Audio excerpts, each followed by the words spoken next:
programs of the American Theater Wing. We are proud to be a part of this exciting industry as we continue to provide services to the theater and to the community. And so now, let's return to our panel on performance and our moderator, Pia Lindstrom. Pia? Well, we are now going to hear some questions from the audience. And our first question, I believe, is going to be directed to Edie Falco. Hi, my name is Heather Lind. I was curious about your transition from Broadway to television. I understand you had to make a choice between Sideman on Broadway and The Sopranos. I was just curious about that. Yeah. That was really rough. Actually, those were very rough days to not be able to have been doing Sideman for almost 4 years at that point in various incarnations. And then once it actually got to Broadway, I wasn't able to follow it there because I was under contract to Sopranos. It was not a decision I had anything to do with. It was contractual. I had people telling me to walk out of the Sopranos contract. Oh, just go and do Sideman on Broadway, which I think at this point would have been a big mistake. So I'm glad it worked out the way it did. But these decisions are often made for you according to schedules and all that kind of stuff. So. Thank you. And we have another question now coming from this young man.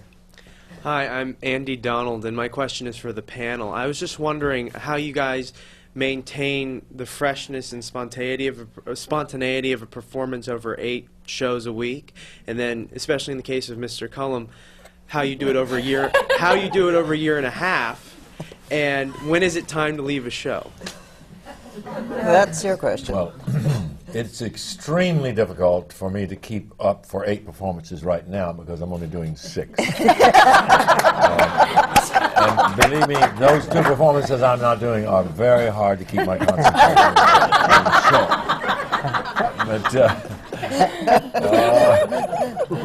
But the company that I'm in, I like doing this show, and I've done long runs in the past, and it's just it's, I guess, a technique that you develop over the years.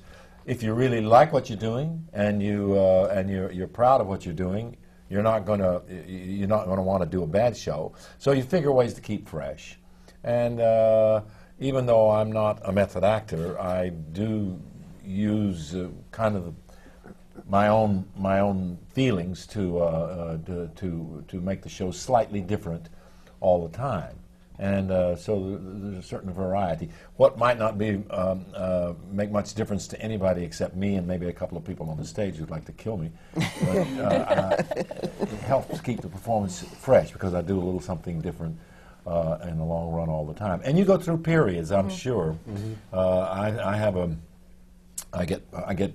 get weeklies, I get monthlies. And I go through a bad period about every 3 months, and then I go through a bad period every 6 months. And you get over them, and they don't last too long. You just fight against them. I'm sure, I'd rather hear what some of these other people have to say about it. Edie, how do you keep it fresh? Oh, that's okay, let's move right along. All right, moving right along to doing 8 shows a week. I also did the 6-show-a-week schedule in Saigon, but now I'm doing 8. And it's not easy. It really isn't, because there's a temptation to let boredom set in and to just fall into the comfort zone of just doing the exact same thing just to get through that show and then to get through the next one if you have one that night, if you're doing a matinee. But sometimes what usually helps me is to leave work at work. And when I go home, I do stuff that has absolutely nothing to do with work, so that when I do get there, it just hits me, and it's like, oh, okay, this is going to be a different thing every day. And then because I don't think about work the whole day until I get to the theater, everything just kind of happens when you're on stage, and especially when understudies start going on, because they are different people. You can't do the same thing, and you obviously have to react the way they would read a line or throw a line at you. And you know, if say the person that you're normally performing with throws fastballs, or fastball, a curve, or a certain sequence, they might throw it a different way. So you have to learn to catch it in a different way too. Do you have any tricks to keep it fresh? Well, I think that it's Yeah, I try to make Edie laugh on stage. Oh, Yeah, it's really great. You tickle really her. I'm incredibly professional. Never go. No, I think that the key. I think the key thing is, like John said, you know, you are a different person every day. You come and you bring whatever your feelings are that day. They can't help sort of but infuse that performance, I think. But I think it's very much about always talking to the other actor, and really listening to the other actor. And if both of those things are happening, it will be different every time. It can't help but be different every time. And also, the audience is different. The audience, being in our play, is the third character. So, like you said, there's a second character. That because the audience is different, your performance is going to be different. You're going to modulate that performance sometimes to an audience. You feel an audience is reticent. You're going to maybe take things a little more slowly and maybe bring them in and then take them where you want to go. And sometimes they'll so you don't know ultimately who's leading the performance, the audience or the performer necessarily. So I think for that reason, because it is live, it's different. It can't help but be different every time. Yes, if you're listening. But I know I agree with everything everyone said. But in addition to that, I have a warm-up that I do every evening. I get to the theater an hour and a half before the show, and I start this. There are levels to my warm-up, and they change as the play goes on, and according to what I need to make it fresh and to get me to performance level by 8 o'clock. Well, give us an example of one thing that you might do. I don't want to get specific about it because it changes. But I mean, there are vocal warm-ups, there are physical, there are exercises that I do that freshen images in and get my sensory thing happening, and Meditation? No, that doesn't. That doesn't work. That doesn't. But I do things for relaxation. I do things for resting up as opposed to resting. So that sort of helps. But in general, for me, it's what Stanley said about that listening and really, if you listen every night, it's different.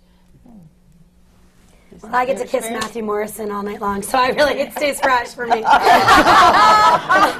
And we just keep kissing, and then it started off with 1 kiss a show, and now we're up to 8 kisses. So I'm hoping by the end that that's really what keeps it fresh, and I look forward to that part. So that's pretty much all I look forward to. Lots of kissing. So, but I'm actually I'm scared. I don't want to say scarily, but I'm very consistent in my show, especially with Hairspray, because I'm more of the engine of the show, where it's everybody's funny around me and there's all this craziness around me, and I'm like, okay, but here's the line you need to hear, and this is going to carry this story. So my reaction time and my keeping it fresh is really just listening to what the other actors are doing and then waiting for the audience to stop laughing at them and continue on with the next line. So for me, I try to stay very consistent and very almost grounded in rock form, almost so that they can all play around me, but we still have where the show's going. So I've never had that position before in a show, because I'm so much more of a wacky sidekick, and I'm so much more of the best friend. So that was the scariest part of this show for me, was everyone's going to be coming up to you. So at this point now, you've got to keep the train going and keep the motion going, and if your energy's down, so I'm really good about really being consistent, but it's so much about the audience.